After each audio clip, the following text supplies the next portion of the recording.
I'm okay. Carmen. Hi, morning. Morning. Hey guys.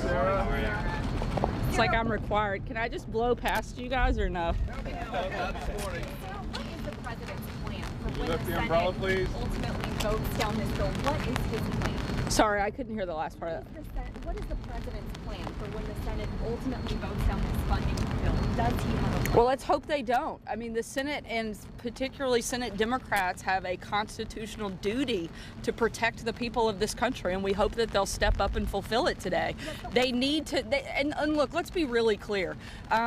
What is on the line here is something that they've all supported in the past, and frankly, they've all supported in the last week. They talk about wanting border security. That's exactly what this bill does. It also has nearly $8 billion for disaster relief for states that have been ravaged by natural disasters. So the fact that Senate Democrats would put that on the line for political purposes, that's a sad, sad moment. I think it's a sad day in America when the Mexican government is doing more to protect our borders and stop the illegal flow of drugs, human trafficking, and terrorists across our border than Senate Democrats are willing to do.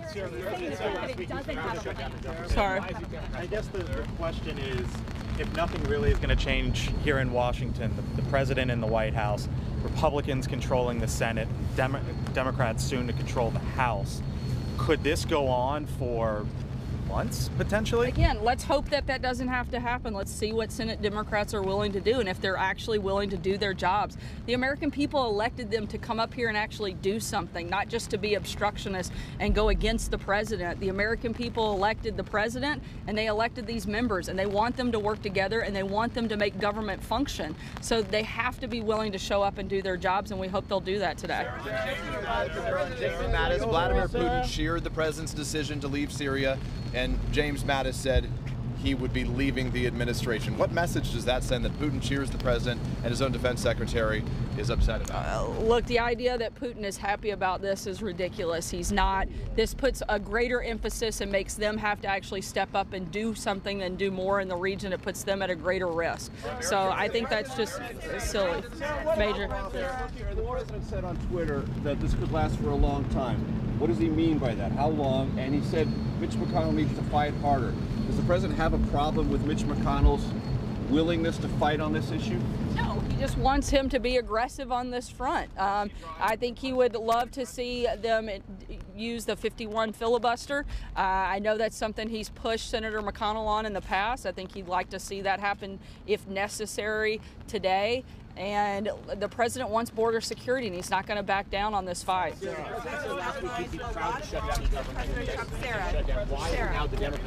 Because the House has passed it, the president supports it. We have legislation on the floor that everybody should be behind because it fulfills all of the things that they actually have said and they've campaigned for.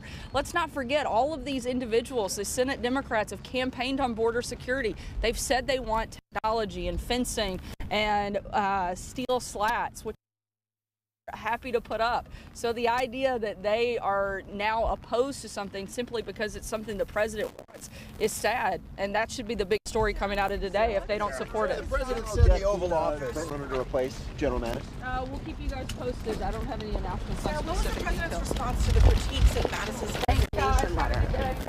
Sarah, what is the president and others working holidays? And that from this morning, as Sarah Sanders was talking to